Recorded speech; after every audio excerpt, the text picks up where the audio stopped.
you know, 2014, we heard your voice. I know your voice everywhere. If you want, I will start playing it. Today, and Mazin Nankano. Bam, say something, I want to go down. What do you with your drum?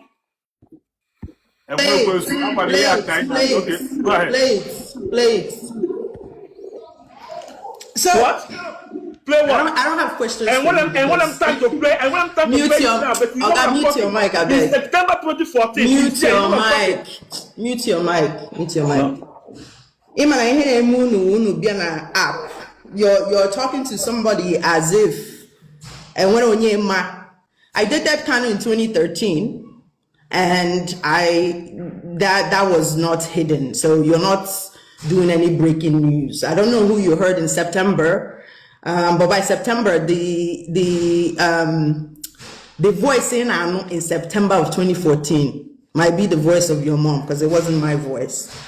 I have been on Radio Biafra prior to that. I even raised. Please mute your mic. Mute your mic. Okay, mute your mic.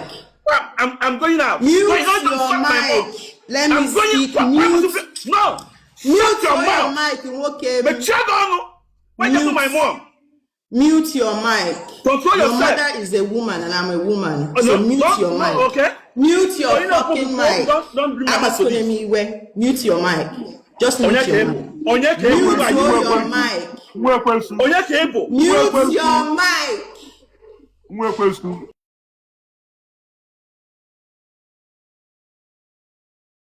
Okay. I think you go in but to camera. Gwanye onye obo gwanye ebe o si abia enemanya Mazi Ezumezu oji Mazi MNK melu profile picture so si ka mkpọbata ya opozelo opolapo is he here? I think he wants to talk. I think he was ready. What happened? Mazi Ezumezu. Okay, I should bring him up. He should come up again. Because Mazi Ezumezu, can you request again? Okay, I think he's here.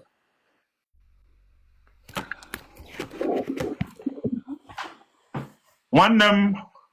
Yeah. Can you hear me? Yeah. I feel my final akale makia. Gwanya onye bụ gwanya bisi anoela itiela onu n'okwu nwanne m ganiru. Yeah. Mazi Ezumezu Nwekwensu. I am IPOB member. I live in Scandinavia. I live in Sweden. Yeah, bam. What a can then follow, you know, a very long time. And then more in about your guests, and a lot of folks did not believe. But Kisweku, I wouldn't Igbo before any other thing. I stand by it. Mazin Nanikan is my leader, is my savior, is my Messiah. Our sister not here, Chioma. 2014, September. I am not going to Radio Biafra. Give me, what happened? Give me made you a change here. I don't want to go into that. But you were once speaking on Radio Biafra, talking how you are a Igbo. But today, you turn on camera. The same man is supporter. The same man, you know, in all your help, I was your enemy. But it's up to you, so bad law. I told me a lot of people offer. But listening to your butter, if I put again there, that's half your flyer, Igbo presidency or Biafra, and I'm from my leader picture. Mwamo. I hear you do away to Colombia. I want Nigeria today will continue respect law. Who can I why any court case we have multitude of people in Nigeria, but they don't obey law, they don't respect law, no? But you let why I do. Gini can one mother and Mazin Nan, they can give me all those propaganda everywhere. onye kwuchie ọ dịka eziokwu akọtụọ some of his voice halfway epostuo ya ọ dịka eziokwu EndSARS a na-ekwu maka ya today all those statements and cut half. Yes, or make that statement. But Kelikos will make that statement. Give it told you make that statement. No, but I'm not player fool. I caught all that halfway post to you, but I'm happy. Even after that EndSARS. The Lagos State government state inquiry, they did not indict Mazin Nandekanu. Even the indictment. I'm happy also. Now this court in Kagalaga, all those things now running on social media, everything. And when any evidence DSS present, the only evidence DSS present will be full.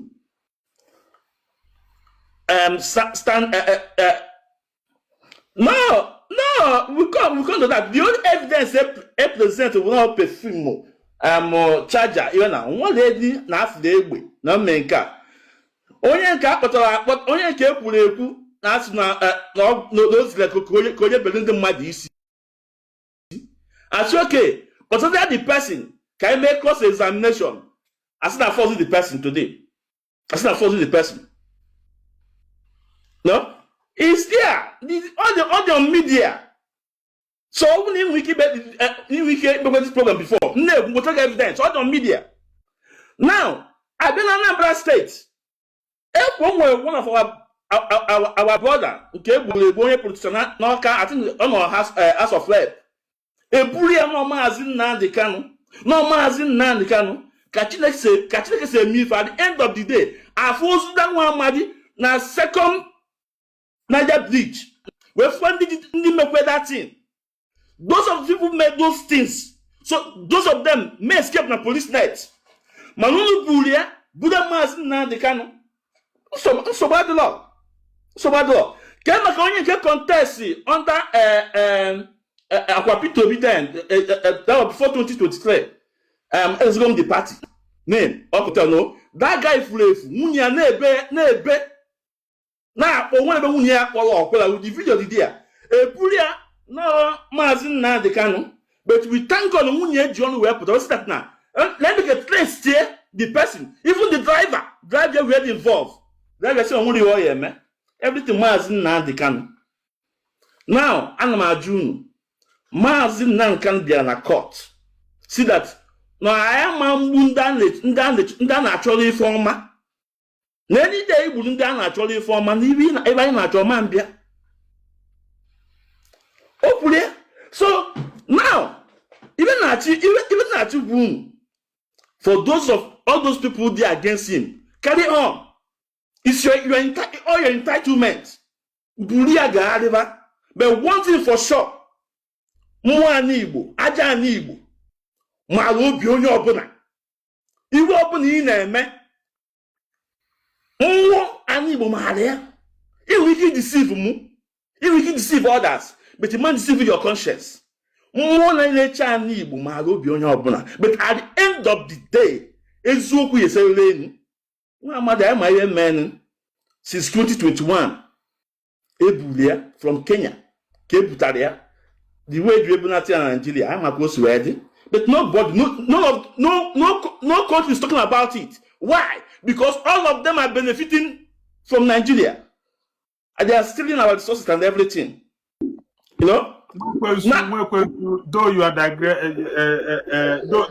digressing from the topic, I guess that's what you're talking about. But not more. It's not the only evidence present against MNK or perfume. You get the judgment, please. You get the judgment. I'm not talking about the judgment. I'm talking about the physical evidence. DSS present. How will you now not talk about the judgment when the evidences were presented during the verdict and the judgment? All the judgments can be presented when you heard you were. Now, where I been okay, yes, where I get judgment. Sebastian, no perfume. But I'm getting this one. But now go bam. I'm about the evidence against Mazin Nandekanu before the judgment. Present from DSS. I'm not talking about the judge. I'm not making a judge. How do you know the evidence before Nnamdi Kanu? Are you his lawyer? Are you Nigerian's lawyer? How was the information private to you? Because all these things were brought to court. How do you know the evidence before the court? So DSS, were you there firsthand? How do you know the evidence before the court? Because I didn't rely on what was going on in the court, and which the case was not televised live. Like before the judgment, nothing was televised. All the judgments got Anthony Nebia participate. So where did you get this your information? No, go ahead. No, I'm surprised. I'm so amazed that now you see that now all those this about DSS about the evidence presented by DSS they can't follow it on media. I'm so amazed. But I don't know you go I'm like one of the Anthony's, one of the lawyers. I would like them to come in your program because everything is on media. I would like them to come. They can with the evidence DSS president. And I'm not talking about the judgment for Momoto Show. No, I don't want to go there. So I would like one of the lawyers, either Barrister Maxwell or Barrister Nemeke Ejiofor or Aloy or Mandela. They will come. They can that only that evidence DSS president except perfume all the media. All the there. But now you see the folder. So on one other question. Yeah, go ahead. No, but I'm wanting Choliku. In Nigeria today as a whole, the only place this peaceful, the only religion this is peaceful today, one Igbo. You may like it, you may take it or not. In Nigeria today, the only place this is peaceful, the only an Igbo southeast. All the region, Alpha, don't remember no. Now the same thing on Nigeria against ESN. Sunday Igbo today, no Nigeria today, create to plan another new security outfit. What is the difference between that Sunday Igbo creating now and ESN? What is the different one? Okay, what is the difference? But I phone Igbo. Did I Kegbo? Choma in 2014, we heard your voice. I know your voice everywhere. If you want, I will start playing it. Today, and Mazin Nankano. Bam, say something, I want to go down. What do you with your drum? Please.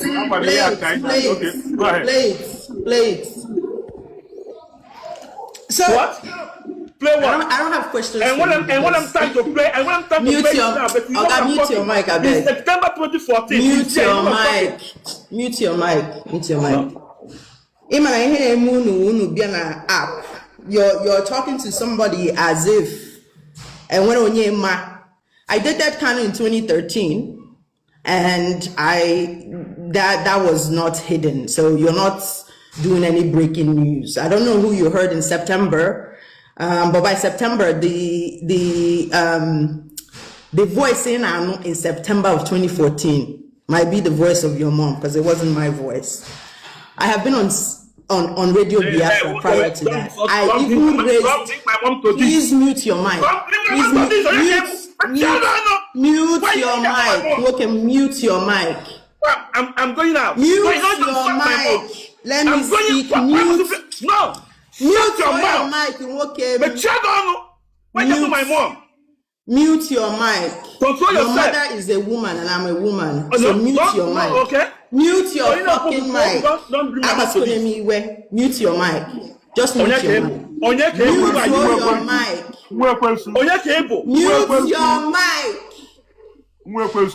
Mute your mic. Mute your mic. We are allowed to talk. Mute your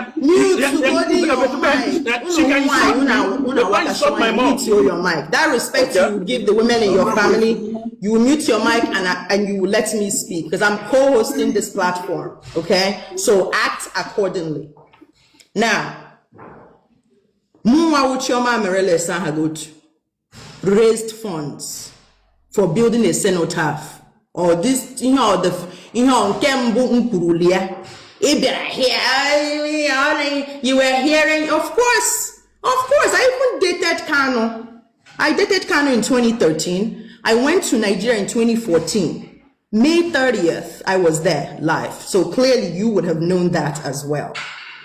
After that trip, during that trip, I found out some things that did not coincide with the things he told Ndinona diaspora about raising funds to build a cenotaph, to build a mast in Nigeria. So even on the stage, Chairman, I would hope that at your big age, because all the brim at your age, that if you are going and you see that Uzadro somewhere, that you will have the same boldness to use the same platform, not just regular. Now, my family members, and I give build the cenotaph in Nigeria for all of those people single-handedly.